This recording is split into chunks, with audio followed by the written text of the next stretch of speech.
Hello दोस्तों, आज हम लोग पढ़ने वाले हैं क्लास 10th का chapter 5 arithmetic progression exercise 5.1 NCERT से। दोस्तों, इस एक्सरसाइज में हम सब क्वेश्चन में से एक एक क्वेश्चंस का बात करेंगे क्योंकि ये एक्सरसाइज बहुत ही आसान है। ठीक है ना, ये आप लोग खुद से भी बना सकते हैं। बस कहना क्या चाह रहा है हम आपको समझा दे रहे हैं इस एक्सरसाइज में। तो चलिए देखते हैं क्वेश्चन नंबर फर्स्ट क्या कह रहा है। In which of the following situations does the list of numbers involve make an arithmetic progressions and why. तो हम लोग को यहाँ पे पूछ रहा है तो क्या ये एपी के फॉर्म में होगा या नहीं होगा, अगर होगा भी तो क्यों होगा। जैसे कि मैंने आपको इंट्रोडक्शंस वाले वीडियो में हमने बताया था, जो एपी होने के लिए, अर्थमेटिक प्रोग्रेशन होने के लिए कॉमन डिफरेंस का इक्वल होना बहुत ज़रूरी है। अगर कॉमन डिफरेंस अगर सबका इक्वल है इसका मतलब वो एपी के फॉर्म में होगा। ठीक है, तो चलिए हम यहाँ पे क्वेश्चन नंबर फर्स्ट का बात करते हैं। तो बोला गया the taxi fare after each kilometre when the fair is ₹15 for the first kilometre. तो फर्स्ट किलोमीटर का मतलब क्या, फर्स्ट टर्म कितना माना जाएगा। हम डायरेक्ट यहाँ पे सॉल्व कर देते हैं अकॉर्डिंग टू क्वेश्चन के हिसाब से। जो फर्स्ट किलोमीटर है तो फर्स्ट किलोमीटर पे कितना रुपीज़ दे रहे हैं, फेयर चार्ज ₹15 दे रहे हैं। इसका मतलब ए की वैल्यू कितना माना जाएगा, 15। अब यहाँ पे क्या कह रहा है, for the first kilometre and 8 for each additional. अच्छा, एडिशनल का मतलब क्या, आगे जितना भी हम किलोमीटर जाएंगे, ठीक है ना, हर एक एडिशनल किलोमीटर पे हमको कितना रुपीज़ देना पड़ेगा, 8 रुपीज़ देना पड़ेगा। तो इसका मतलब ये है जब 8 रुपीज़ बढ़ते हुए चला जाएगा तो डिफरेंस कितना का आएगा, 8 ही का आएगा ना। तो कॉमन डिफरेंस कितना हो गया, डी। अब हम लोग क्या करेंगे, जो इसका जो जनरल फॉर्म होता है, जनरल टर्म्स होता है एपी का, वो हमने इंट्रोडक्शंस वाले वीडियो में आपको बताया था। जैसे ए, फिर ए प्लस डी, फिर होता है ए प्लस 2d, फिर इस तरीके से होता है ए, अब प्लस में हम लोग कर देंगे 3d। ऐसे करके बहुत सारे हम एपी लिख सकते हैं। अब यहाँ पे ये कॉमन डिफरेंस एक ही होगा क्योंकि सब में बोला गया है जो आपका 8 का जो है ना किलोमीटर हम बढ़ाएंगे, हर एक किलोमीटर पे 8 रुपीज़ बढ़ाएंगे। तो सिंपल सी बात है, हर एक किलोमीटर पर अगर 8 रुपीज़ बढ़ा तो कितना का डिफरेंस आ जाएगा, 80 रुपीज़ के ना आएगा। तो हम यहाँ पे कॉमन डिफरेंस कितना ले सकते हैं, 8। चलिए इस पे वैल्यू पुट कर लेते हैं। एक वैल्यू कितना है, 15, फिर यहाँ भी 15 प्लस 8, फिर यहाँ भी 15 प्लस 8 इंटू 2 इंटू 8, फिर 15 प्लस 8, 3 इंटू 8। तो यहाँ पर अगर देखा जाए तो 15 प्लस 8 कितना हो जाएगा, 23, और फिर 8 हो जाए 16 प्लस 15 कितना हो जाएगा, 31, फिर यहाँ 15 और 3 24 प्लस 15 कितना हो जाएगा, 39। इस तरीके से यहाँ पे ये चलता ही चला जाएगा। तो हम यहाँ पे कह सकते हैं, यहाँ पे क्या कह सकते हैं, कि each term is obtained by adding 8 to the preceding term except first term, so it is an AP। ये AP के फॉर्म में है, ठीक है ना, क्योंकि यहाँ पे सबका कॉमन डिफरेंस कितना जा रहा है, 8 का आ रहा है। इसी तरीके से आप जितने भी इसमें क्वेश्चंस दिया गया है आप इसको सॉल्व करेंगे, बस आपको पता करना है क्या AP फॉर्म में है या नहीं। चलिए इस एक्सरसाइज का क्वेश्चन नंबर हम 2 का बात करते हैं। क्वेश्चन नंबर 2 क्या कह रहा है, right first 4 term of the AP when the first term a and the common difference d are given as follow। तो इसमें भी हम जो है ना 2 क्वेश्चन आपको सॉल्व कर देंगे क्योंकि ये एक्सरसाइज बहुत ही आसान है, आप लोग इसको खुद से भी बना सकते हैं। तो बोला कि यहाँ पे a और d आपको दिया गया है, इसमें आपको जो है ना 4 टर्म और निकालने हैं। ठीक है, तो बहुत सिंपल है। तो चलिए फर्स्ट क्वेश्चन का फर्स्ट का बात करते हैं। तो a कितना दिया हुआ है, 10 दिया हुआ है, और d कितना दिया हुआ है, d भी 10 दिया हुआ है। अब ये ए और डी दे दिया है और आपसे पूछा जा रहा है यहाँ पे जो 4 टर्म और लिखने हैं। देखिए अगर 4 टर्म अगर और लिखने हैं तो इसके लिए आपको पता होना चाहिए, जैसे मान लीजिए फर्स्ट टर्म की बात करें, टर्म फर्स्ट इक्वल्स टू ए, और फिर अगर हम T2 का अगर बात करें, टर्म 2 निकालने के लिए क्या करना पड़ता है, a प्लस डी। फिर टर्म 3 निकालने के लिए क्या करना होगा, a प्लस 2d। फिर टर्म 4 निकालने के लिए क्या करना होगा, 3 हो गया 4 हो गया, a प्लस कितना होगा 3d। ठीक है, इस तरीके से बढ़ते हुए चला जाएगा। तो आपको 4 टर्म बोला गया, तो 1 2 3 और 4 हो गया। तो फर्स्ट टर्म यहाँ पे a कितना हो जाएगा, 10 ही माना जाएगा। सेकंड टर्म अगर निकालना है तो यहाँ पे क्या कीजिएगा, 10, a का वैल्यू कितना है 10, तो 10 रख दिए, और d का वैल्यू कितना है 10, तो 10 रख दिए। फिर टर्म 3 निकालना है तो उसके लिए क्या रखना पड़ेगा, टर्म a का वैल्यू 3 अगर निकालना है तो a का वैल्यू कितना है 10, तो 10 रख दिए। फिर यहाँ पे 2 इंटू 10, फिर कॉमा टर्म 4 निकालने हैं तो 10 प्लस 3 इंटू 10। अब देखिए इसको निकालते हैं तो 10 का 10 ही होगा, 10 प्लस 10 कितना हो जाएगा 20 हो जाएगा। और 10 को 2 से मल्टीप्लाई किया, 20 प्लस 10 कितना हो जाएगा 30 हो जाएगा। फिर 30, 10 इंटू 3 30 प्लस 10 कितना हो जाएगा 40 हो जाएगा। तो यहाँ पे ये 4 टर्म आपका AP का निकल गया। ठीक है ना। इसी तरीके से आप जो है ना, इसी तरीके से जो वैल्यू दिया गया आप वैल्यू को पुट कर लीजिए और आपका जो है ना आंसर निकलते हुए चला जाएगा। ये बहुत ही आसान है। ठीक है ना, इसमें कोई दिक्कत वाली बात है ना। मैंने बोला इस क्वेश्चंस का 2 क्वेश्चंस बताएंगे, तो चलिए फर्स्ट हमने सॉल्व कर दिया। अब हम बताते हैं इस क्वेश्चंस का 4th नंबर बता देते हैं ताकि आपको समझ में आ जाए। मेन है आपको समझना। ठीक है, तो चलिए यहाँ पे देखते हैं जो क्वेश्चन नंबर 4th क्या कह रहा है। a का वैल्यू दे रखा है -1 और d दे रखा है 1/2। तो आपको 4 टर्म निकालना है। तो देखिए हम यहाँ पे ये चारों टर्म के लिए पहले ही लिख लिए। जब फर्स्ट टर्म के लिए a, सेकेंड टर्म के लिए a प्लस डी, और थर्ड टर्म के लिए a प्लस 2d, और फोर्थ टर्म के लिए a प्लस 3d। तो इसी पे वैल्यू पुट करते हैं। तो a का मतलब यहाँ पे -1 ही होगा। अब यहाँ पर सेकेंड टर्म निकालना है तो a का वैल्यू कितना रखना पड़ेगा, a का वैल्यू कितना रखना पड़ेगा। यहाँ पे बात करें क्वेश्चन नंबर हम 4th का बात करें, a का वैल्यू रखना पड़ेगा -1 और प्लस d का वैल्यू कितना है तो 1/2। आपको इस वाला वैल्यू पर ध्यान रखना है। फिर थर्ड टर्म निकालना है तो a का वैल्यू है -1 और प्लस होगा 2 इंटू डी है 1/2। फिर अगर फोर्थ टर्म निकालने हैं तो a का वैल्यू कितना होगा -1 प्लस 3 इंटू डी का वैल्यू कितना होगा 1/2। अब इसको अगर कैलकुलेट करें, ये तो फर्स्ट टर्म में कुछ नहीं होने वाला है, ये एज इट ऐसे ही रहेगा तो -1 ही होगा। इसको फ्रैक्शन सॉल्व करें 2 को -1 से तो -2 को 1 से माइनस करेंगे तो -1/2 ही होगा। इसको इससे कैंसिल कर सकते हैं तो -1 और +1 कितना हो जाएगा, -1 +1, ये कॉमा है। ठीक है ना, तो 0 हो जाएगा। ये -1 यहाँ पे कैंसिल आउट किया तो 1 हुआ ना, तो 1 को 1 से मल्टीप्लाई करें 1 -1 तो 0 हो जाएगा। फिर यहाँ पे कैंसिल होगा नहीं तो -1 यहाँ पर देखिए कैलकुलेट, तो -1 और प्लस 3/2 तो 2 -2 और प्लस 3 तो कितना हो जाएगा -2 और प्लस 3, तो यहाँ पे आ जाएगा पॉजिटिव 1/2। तो देखिए आप बोल सकते हैं यहाँ पे कौन कौन सा आ गया AP में, -1 आ गया, -1/2 आ गया, 0 आ गया, 1 आ गया, फिर 1/2 हो गया। तो यही आपका जो है ना 4th AP का टर्म निकल गया। तो आई होप आपको समझ में आ रहा होगा जो क्वेश्चंस में क्या कह रहे हैं। चलिए अब हम बात करते हैं क्वेश्चंस नंबर 3 का। क्वेश्चंस नंबर 3 कह रहा है for the following AP right the first term and the common difference. बहुत ही आसान क्वेश्चन है। देखिए यहाँ पे ये AP के फॉर्म में है क्योंकि ऐसा क्वेश्चन लिखा हुआ है फॉर द फॉलोइंग AP, मतलब ये AP के फॉर्म में है। मुझे चेक नहीं करना ये AP के फॉर्म में है कि नहीं, ये AP के फॉर्म में है। आपको इससे पता करना है इसमें फर्स्ट टर्म कौन सा होगा और कॉमन डिफरेंस क्या होगा।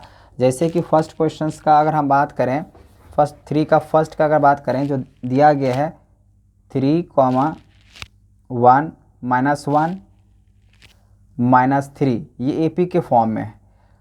अगर ये AP के फॉर्म में है तो आपको पता है ना, ये जो फर्स्ट टर्म, ये सेकंड टर्म है, थर्ड टर्म, फोर्थ टर्म इस तरीके से आगे बढ़ रहा है। तो हम बोल सकते हैं जब बोल ही रखा है यहाँ पे जो फर्स्ट टर्म बताओ क्या है, तो इसका फर्स्ट टर्म कितना होगा 3 होगा।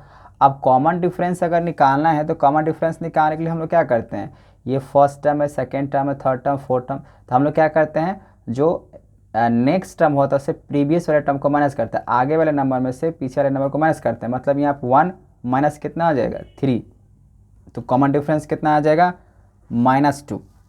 तो हो गया, फर्स्ट क्वेश्चन सॉल्व हो गया। अब 3 का सेकेंड क्या कह रहे हैं यहाँ पे, -5 -1 3 7 सो ऑन दिया हुआ है। तो यहाँ पे ये जो दिख रहा है आपको, ये फर्स्ट वाला, इसको क्या बोलते हैं, फर्स्ट टर्म, मतलब ए कितना हो जाएगा -5, और डी निकालना होता है कॉमन डिफरेंस। तो नेक्स्ट नंबर में से, ये सेकेंड वाले नंबर में से फर्स्ट नंबर को माइनस करते हैं, तो -1, फिर माइनस ब्रैकेट यूज करना पड़ेगा, तो -5, तो -1 माइनस +5 हो जाएगा, तो 4। तो कॉमन डिफरेंस कितना निकल के आ जाएगा, यहाँ पे 4 निकल के आ गया। ठीक है, तो इस तरीके से आप क्वेश्चन आसान तरीके से सॉल्व कर सकते हैं थर्ड का, जो कि सिर्फ बोला गया आपको जो है ना ए पता करना है। आपको पता है ये first term, second, third, fourth, A हुआ, A2 हुआ, A3 हुआ, A4 हुआ, है ना। कॉमन डिफरेंस निकालने के लिए हम क्या करते हैं, नेक्स्ट नंबर में से प्रीवियस नंबर को माइनस करते हैं, नेक्स्ट नंबर में से प्रीवियस नंबर को माइनस करते हैं, तो आपको निकल के आ जाएगा कॉमन डिफरेंस। चलिए अब हम बात करते हैं क्वेश्चन नंबर 4 का। क्वेश्चन नंबर 4 कह रहा है which of the following are AP, if they are form an AP तो find the common difference and write 3 more terms. ये भी बहुत ही आसान क्वेश्चन है, लेकिन इस क्वेश्चंस में बोल रखा है चेक करने के लिए पहले आप ये चेक करो क्या ये AP के फॉर्म में है या नहीं है। अगर है तो आपको 4 AP और लिखने हैं, और नहीं है तब तो नहीं लिखने हैं, है ना।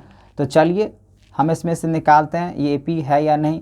तो AP निकालने के लिए क्या तरीका है, तो आपको बोल चुके हैं, जिसमें बात करना होता है कॉमन डिफरेंस अगर इक्वल हो तो A1 फर्स्ट टर्म हम इसमें किसको मान सकते हैं, तो फर्स्ट टर्म हो जाएगा 2, और सेकेंड टर्म हो जाएगा 4, और थर्ड टर्म हो जाएगा 8, और फोर्थ टर्म हो जाएगा 16। अब D निकालने के लिए हम लोग क्या करते हैं, जो सेकेंड टर्म में से फर्स्ट टर्म माइनस करते हैं, मतलब नेक्स्ट नंबर में से प्रीवियस नंबर माइनस करेंगे।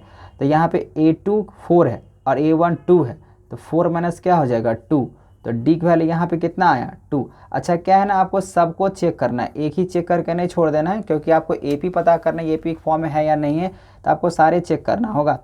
चलिए फर्स्ट कॉमन डिफरेंस हुआ। अब सेकेंड अगर कॉमन डिफरेंस अगर निकालना हो तो क्या करना होगा, A3 में से आप A2 को माइनस करो, तो A3 वैल्यू कितना है 8, और A2 की वैल्यू कितना है 4। तो यहाँ पे कॉमन डिफरेंस का अगर बात करें कितना निकल का आ गया 4। चलिए यहाँ पे एक और पता कर लेते हैं, तो अगर D3 निकालना है तो D3 निकालने के लिए क्या करना होगा, A4 फोर्थ टर्म में से थर्ड टर्म को माइनस करना होगा। तो फोर्थ टर्म यहाँ पे कितना है 16, और थर्ड टर्म कितना है 8, माइनस के 8। आपको यहाँ पे क्या नज़र आ रहा है, नज़र यहाँ पे यही आ रहा है, यहाँ पे जो कॉमन डिफरेंस फर्स्ट है, ठीक है ना, फर्स्ट कॉमन डिफरेंस और सेकंड कॉमन डिफरेंस और third common difference not equal to each other. यहाँ पे तीनों कॉमन डिफरेंस एक दूसरे के इक्वल में नहीं है। इसका मतलब ये होगा ये AP के फॉर्म में नहीं है। बात समझ में आ गया। चलिए अब हम लोग चेक कर लेते हैं इसमें एक और क्वेश्चन नंबर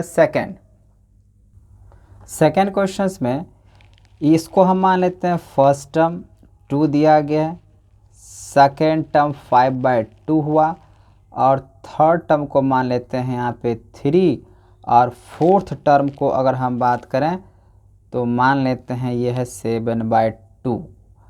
अब ये पता करना होगा मुझे क्या ये AP के फॉर्म में है या नहीं है। तो चलिए AP के फॉर्म में पता करने के लिए हम लोग कॉमन डिफरेंस का बात करते हैं। तो अगर first common difference equals to second common difference, या हम कह सकते हैं यहाँ पे थर्ड भी कॉमन डिफरेंस एक दूसरे के इक्वल हो जाना चाहिए। तो फर्स्ट कॉमन डिफरेंस निकालने के लिए क्या करते हैं हम लोग, A2 में से A1 माइनस करेंगे। तो A2 कितना है यहाँ पे 5/2, माइनस कितना होगा 2 होगा, ठीक है, इक्वल्स टू अगर सेकंड निकालना है तो A3, मतलब यहाँ पे थर्ड वाले में से 5/2 को माइनस करते हैं। अब ये देखते हैं ये दोनों इक्वल है या नहीं। हम क्या किए, कॉमन डिफरेंस देखिए, अगर D निकालने हैं तो आप क्या करते हैं A2 माइनस A1 कर सकते हैं ना, तो ये A2 माइनस A1 हम यहाँ माइनस कर रहे हैं। और फिर सेकेंड अगर कॉमन डिफरेंस अगर निकालना है तो आप क्या कर सकते हो A3 माइनस A2 कर सकते हैं ना, तो हम यहाँ पे यही कर रहे हैं, ठीक है। इसको कैलकुलेट करते हैं तो एलसीएम इसका 2 हो जाएगा, 5 2 2 जा 4, यहाँ पे एलसीएम यहाँ पे 2 हो जाएगा, 2 3 जा 6 माइनस 5, तो यहाँ पे 5 माइनस 4 इक्वल्स टू यहाँ पे 1/2 हो जाएगा, यहाँ भी 1/2। अब यहाँ पे देखिए हमने जो लिखा था D1 इक्वल्स टू D2 तो हो गया। अब D3 की अगर बात करें तो D3 के लिए क्या करना होगा, आपको A4 माइनस A3 करना पड़ेगा। तो अगर यहीं पे अगर कैलकुलेट करें A4 कितना आपका 7/2 है, माइनस A3 कितना है, तो A3 आपका है 3 है। तो यहाँ देखिए कैलकुलेट कीजिए 2 फिर 7 और 2 3 जा 6, यहाँ पर 1/2। तो इसका मतलब यहाँ पे ये हुआ जिसका सारे कॉमन डिफरेंस यहाँ पे जो दिख रहा है वो सब एक दूसरे के क्या है, इक्वल है। और जब ये सब अगर एक दूसरे के अगर इक्वल होता है इसका मतलब ये जो टर्म दिया गया यहाँ पे ये AP के फॉर्म में है। ठीक है, अब जब ये AP के फॉर्म में है और मुझे पता करने के लिए बोल दिया था अगर AP के फॉर्म में होगा तो आपको जो है ना 4 AP और निकालने हैं। ठीक है, तो अब हमको अगर फिफ्थ AP निकालना है, फिफ्थ टर्म निकालना होता है, जैसे A5 निकालना है, A4 तक तो है, अब A5 निकालना होता है ना, इसके लिए फॉर्मूला होता है A+4D होता है। अब वही अगर हमको 6 वाला निकालना होगा तो A6 अगर निकालना, 6 वाला टर्म निकालना है तो A+ क्या हो जाए, एक कम हो जाता है। ठीक है ना, एक कम हो जाता है। क्यों कम हो जाता है, जैसे हमने इंट्रोडक्शन वाले वीडियो में दिया होता है A = A+, अगर हम बात करें n-1 और D। तो देखिए अगर हम कह रहे हैं फिफ्थ टर्म निकालना है, यहाँ पे A5 n की जगह पे क्या आएगा 5, फिर यहाँ पे A प्लस n की जगह पे यहाँ भी क्या आएगा 5 - 1 और फिर यहाँ पे क्या आएगा D। तो आप यहाँ पे देखो A, अब 5 - 1 कितना हुआ 4, अब 4 को D से मल्टीप्लाई करेंगे 4D। तो देखिए जब फिफ्थ टर्म निकालना होता है उसमें से एक माइनस हो जाता है, इसी तरीके से यहाँ पे लिखना होता है। फिर अगर 7th टर्म निकालना होगा तो A+ क्या होगा, एक कम हो जाएगा, किसी भी अगर वेरीफाई करेंगे तो 1 + 6D। अब बहुत ही आसान है, अब यहाँ पे वैल्यू रखिए A का, तो A तो ये आपको यही माना जाएगा 2 है, तो 2 रखे प्लस 4 × D, तो D कॉमन डिफरेंस कितना आ रहा है 1/2, इसको इससे कैंसिल कर लीजिए तो 2 यहाँ पर आ जाएगा, 2 1 जा 2, तो कितना आ जाएगा 4, इसको कैलकुलेट करेंगे तो 4 आ जाएगा। ठीक है ना, तो एक यहाँ पे AP हो गया। उसी तरीके से यहाँ भी अगर वैल्यू रखें, एक वैल्यू कितना रख सकते हैं 2 + 5 × D, तो D की कितना है 1/2, तो 1/2 रखें, कैलकुलेट करेंगे यहाँ पे तो 2 + 5/2, तो 2 2 जा 4 + 5 9 कितना हो जाएगा 2, एक ये हो जाएगा। फिर एक वैल्यू फिर से वही 2 रखेंगे, फिर 6 × D, D वैल्यू होगा 1/2 क्योंकि यहाँ पे निकाल चुके हैं 1/2, तो यहाँ से कैंसिल होगा 3, 3 + 2 कितना हो जाएगा 5। तो यहाँ पे 4 निकालने के लिए बोला गया था, मैंने 1 2 और 3 निकाल लिया। अब उसी तरीके से एक और निकाल ही देते हैं, तो मान लीजिए यहाँ पे एक वैल्यू कितना होगा 2 और फिर यहाँ पे 8 निकाल है तो 7 × D, तो 1/2 है ना, तो यहाँ पे 2 प्लस 7/2 2 जा 7/2 होगा, तो 2 2 जा 4 प्लस 7, तो कितना हो जाएगा यहाँ पे 11। तो यहाँ पे आपको वैल्यू पुट करते हुए जाने हैं और लिखते हुए चले जाने हैं, तो आपका निकलते चले जाएगा। तो यहाँ पे 8 टर्म निकालना था, 1 2 3 4 को हो गया भाई, तो 2 तो यहाँ पे हो गई, तो 7/2 हुआ, तो 2 2 जा 4, अब 4 + 7 कितना हो गया 11, 11/2 यहाँ पे कर लेंगे, डिवाइड करेंगे तो 5 पॉइंट कितना निकल के आएगा 5 निकल के आएगा ना। तो इस तरीके से आप चेक कर सकते हैं। तो आपको करना क्या होगा, ये AP के फॉर्म में है या नहीं है, इसको चेक करने के लिए आपको जो है ना कॉमन डिफरेंस क्या होना चाहिए, इक्वल होना चाहिए। यहाँ पे एक और क्वेश्चन है जो कि रूट वाला है, हम वो आपको बताना चाहेंगे। क्वेश्चंस नंबर अगर हम बात करें तो एक है 5th नंबर, मतलब हम बात कर रहे हैं 4th का ही 5th नंबर का बात कर रहे हैं। तो इसमें क्या कह रहा है, तो थोड़ा ध्यान से देखिए, इसमें लिखा हुआ है 3, 3 + √2, फिर है 3 + 2√2, फिर है 3 + 3√2, ऐसे करके दिया हुआ है। और इसमें पता करना है क्या ये AP के फॉर्म में है या नहीं। तो बहुत सिंपल है, तो डायरेक्ट है आप सॉल्व करते हैं कॉमन डिफरेंस। तो आपको पता चल गया होगा इतने सारे क्वेश्चन सॉल्व किए, तो फर्स्ट अगर कॉमन डिफरेंस निकालना है तो इसमें से इसको माइनस कर सकते हैं ना, तो 3 + √2 - 3 क्या होगा, इससे ये -3 है प्लस ये कैंसिल हो जाएगा, तो D फर्स्ट कितना निकल कर आ गया 3। अब चलिए सेकंड D निकालते हैं। तो कॉमन डिफरेंस सेकंड निकालने के लिए क्या करना होगा, इसमें से इसको माइनस करना पड़ेगा, थर्ड में से सेकंड को माइनस करना होगा, तो 3 + 2√2 माइनस इसको माइनस करना है। तो देखिए माइनस जब करते हैं ना तो हम लोग यहाँ पे ब्रैकेट का यूज करते हैं, तो ब्रैकेट ले लिए, कितना हो जाएगा 3 + √2, तो 3 + 2√2 माइनस प्लस माइनस यहाँ भी माइनस हो जाएगा। इससे देखिए -3 कैंसिल हो जाएगा, सॉरी -3 + 3 कैंसिल हो जाएगा, 2√2 में से √2 चला गया तो कितना बचेगा √2। तो यहाँ पे भी देखिए, सॉरी यहाँ पे कॉमन डिफरेंस कितना होगा, ये तो √3 सॉरी 3 और -3 तो कैंसिल हो गया ना, तो √2 ही बचेगा। तो ये √2, तो यहाँ भी √2 और यहाँ भी √2। तो एक बार और चेक कर लेते हैं, यहाँ पे ये हुआ D2। अब D3 अगर निकालना होगा तो इसमें फोर्थ टर्म में से हमको थर्ड टर्म को माइनस करना होगा। तो 3 + 3 √2 माइनस ब्रैकेट यूज करना होगा, 3 + 2√2। अब यहाँ देखिए 3 + 3 √2, ये 3 प्लस में ये माइनस हो जाएगा, प्लस में है तो ये भी माइनस हो जाएगा, है ना। तो ये -3 + 3 कैंसिल। अब 3√2 में से 2√2 चला जाएगा तो कितना बचेगा, √2 ही बचेगा। तो यहाँ पे D3 भी इक्वल, मतलब यहाँ पे सबका कॉमन डिफरेंस इक्वल है। इसका मतलब AP के फॉर्म में है। बाकी बात आपको 4 और अगर AP निकालने हैं तो जैसे कि हम यहाँ भी बात कर रखे थे, आपको वैल्यू पुट कर लीजिए और आपको पता चलते चला जाएगा क्या इसका है या नहीं। चलिए यहाँ पे 2 क्वेश्चंस हम और यहाँ पे बताना चाहेंगे, क्या ये AP के फॉर्म में है या नहीं है। तो यहाँ पे हम क्वेश्चन नंबर 4 का 2 क्वेश्चन और ले लिए, रूट वाला है। तो क्वेश्चन नंबर 12 का बात करें, इसका ही पता करना है क्या ये AP के फॉर्म में है या नहीं है। तो सबसे पहले कॉमन डिफरेंस निकालते हैं D1। तो क्या है ना, ये है आपका first term, second term, third term, fourth term. तो हम यहाँ पे अगर A2 में से A1 माइनस करें, मतलब √8 में से √2 को माइनस करें, फिर सेकेंड कॉमन डिफरेंस का बात करें तो √18 में से माइनस करें √8 को, फिर थर्ड अगर कॉमन डिफरेंस का बात करें तो √32 में से माइनस कर सकते हैं √18। अब यहाँ तो माइनस किए नहीं, हम आपको माइनस करके बता रहे हैं। तो √8, अच्छा √8 में से √2 तो माइनस हो नहीं सकता है, इसके लिए मुझे इसको जो है ना थोड़ा सा फैक्टर निकालने पड़ेंगे, तोड़ने पड़ेंगे इसको। तो चलिए हम यहाँ पे निकालते हैं। अच्छा √8 का अगर हम बात करें तो √8 को क्या हम इसको ऐसे लिख सकते हैं 2√2, बिल्कुल लिख सकते हैं। कैसे पता करना होता है, जो 8 हुआ इसका प्राइम फैक्टराइज करेंगे 2 4 2 2, और जिसका पेयर बनता है उसको एक पेयर बाहर कर देते हैं। जैसे 2 2 का पेयर बना वो बाहर निकल जाएगा, इसका पेयर नहीं बना तो ये अंदर में रह जाता है रूट के। तो अब ये क्या बन गया 2√2, तो हम बिल्कुल लिख सकते हैं। तो 2√2 माइनस √2, तो 2√2 में से एक रूट चला गया, मतलब 2 में से अगर एक चला ही गया तो कॉमन डिफरेंस यहाँ पे कितना बचेगा √2 बचेगा। तो चलिए फर्स्ट कॉमन डिफरेंस हमने √2 निकाल लिया। अब D2 अगर निकालना होगा फिर से यहाँ पे क्या करना होगा √18 को, तो 18 को फिर से प्राइम फैक्टराइज करके जो रूल होता है उसे करना पड़ेगा। तो 3 कितना हो जाएगा 3√2। तो यहाँ पे अगर सेकेंड कॉमन डिफरेंस निकालने हैं तो यहाँ पे आप 3√2 में से माइनस कीजिए कितना, 8 के लिए कितना निकालते हैं हम लोग 2√2, यहाँ पे निकाले हैं। तो कॉमन डिफरेंस यहाँ पे कितना अब हो जाएगा, 3 में से 2 चला गया तो एक ही ना बचेगा √2। चलिए ये हो गया आपका ये।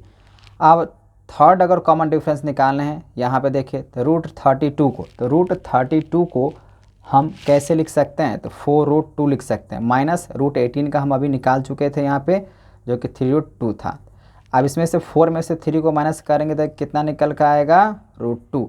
तो यहाँ पे देखा जाए सबका कॉमन डिफरेंस क्या आ गया इक्वल है, और जब कॉमन डिफरेंस इक्वल है तब हम आराम से इसको निकाल सकते हैं। और भी 4, तो अगर मान लीजिए आपको ये 4 को निकला हुआ, 4 और निकालना, मतलब पाँचवा अगर फिफ्थ टर्म का बात किया जाए तो क्या लिखाएगा a + 4d, एक वैल्यू यहाँ पे कितना है √2, ये a है ना, तो एक वैल्यू कितना माना जाएगा √2 + 4 × d, तो d की वैल्यू कितना निकाल रहे हैं सब में √2, तो यहाँ पर आ जाएगा √2 और प्लस मल्टीप्लाई करेंगे 4√2, तो ये हो जाएगा फिफ्थ टर्म। इस तरीके से आप वैल्यू को पुट करते चले जाएं और आप बनाते हुए चले जाएं। चलिए ये आप आगे बना सकते हैं, आपको समझ में आ गया होगा। अब हम बात करते हैं 13th वाला। तो जैसे ये समझाया था वैसे ये भी है। तो यहाँ पे एक की वैल्यू कितना होगा √3। बाकी बात आके कॉमन डिफरेंस अगर निकालने हैं तो √6 में से हम माइनस कर सकते हैं √3 को। तो आपको क्या लग रहा है ये माइनस होने वाला है, ये तो मुझे नहीं लग रहा है। यहाँ पे इस तरीके से अगर माइनस करेंगे जो कि पॉसिबिलिटी होगा, इसको हम माइनस कर लें तो हम इसको इस तरीके से ज़रूर लिख सकते हैं। मान लीजिए √6 है, तो √6 को आप कैसे तोड़ सकते हैं, 6 को डिवाइड किए 3, तो इसमें ऐसे लिखा जाएगा ना। तो हम इसको इस तरीके से लिख सकते हैं √2 इंटू 3 माइनस रूट 3, मतलब यहाँ पे ये माना जाएगा ये √2 भी है इंटू √3 भी है, ऐसे है। अब माइनस √3 है, इधर भी √3 इधर √3 है, तो हम √3 कॉमन ले सकते हैं, तो कितना बचेगा √2 माइनस 1 बचेगा ना। तो एक तो कॉमन डिफरेंस यहाँ पे ये निकल के आ गया।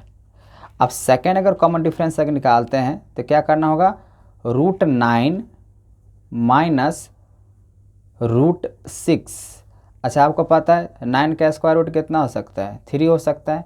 और ये रूट इस अभी हमने इसको तोड़ा था तो हम इसको ऐसे भी लिख सकते हैं, √2 इंटू 3 ऐसे भी लिख सकते हैं। लेकिन यहाँ पे अगर देखा जाए तो 3 यहाँ पे कोई कॉमन होने वाली बात है नहीं, ऐसा कोई भी कॉमन नहीं आएगा। जब यहाँ पे कोई ऐसा कॉमन अगर नहीं आ रहा है तो यहाँ पे हम ऐसा कोई कुछ कर नहीं सकते हैं, तो ये ऐसे ही एज इट हो जाएगा, छोड़ दीजिए। अब यहाँ पे D3 निकालते हैं, तो D3 निकालने के लिए क्या करना होगा, √12 माइनस √9। तो 12 को अगर हम बात करें तो 12 को आप कैसे लिख सकते हैं, तो 12 को आप देखिए यहाँ पे तोड़ के अगर लिखें 12 को तो 2 से काट दिए 6 हो गया, फिर 2 हो गया, फिर 3 हो गया। तो यहाँ पे क्या आ सकता है 2√3 आ जाएगा, माइनस यहाँ पे कितना आ जाएगा 3 आ जाएगा। तो आप चेक कर लीजिए इसमें कोई कॉमन नहीं आने वाला है ना। तो यहाँ पे हम इसको इस तरीके से ही लिख सकते हैं। हाँ इसको अगर लिखना होगा तो आप ऐसे लिख सकते हो, कोई दिक्कत नहीं है। जैसे √3 हुआ तो √3 इसको अगर हम कॉमन लेते हैं तो क्या लिख सकते हैं यहाँ पे 2 माइनस √3, ऐसे करके यहाँ पे तो लिख ही सकते हैं। तो आपको यहाँ पे नज़र आ रहा है यहाँ का कॉमन डिफरेंस और यहाँ का कॉमन डिफरेंस D2 का और फिर D3 का, तीनों का जो कॉमन डिफरेंस है वो क्या है, अनइक्वल है। मतलब हम यहाँ पे कह सकते हैं जो D1 है नॉट इक्वल है D2 या D3 का, नॉट इक्वल है। और जब ये नॉट इक्वल है इसका मतलब ये माना जाएगा ये जो क्वेश्चन था 13 नंबर ये AP के फॉर्म में नहीं। आई होप आपको ये बेसिक सी क्वेश्चन जो एक्सरसाइज दिया गया था आपको समझ में आ गया होगा। चलिए मिलते हैं नेक्स्ट वीडियो में नेक्स्ट एक्सरसाइज के साथ। अगर कोई भी तरीके का प्रॉब्लम अगर हुआ हो तो आप हमें कमेंट कर सकते हैं, अन्यथा इसका like and subscribe and share कीजिए।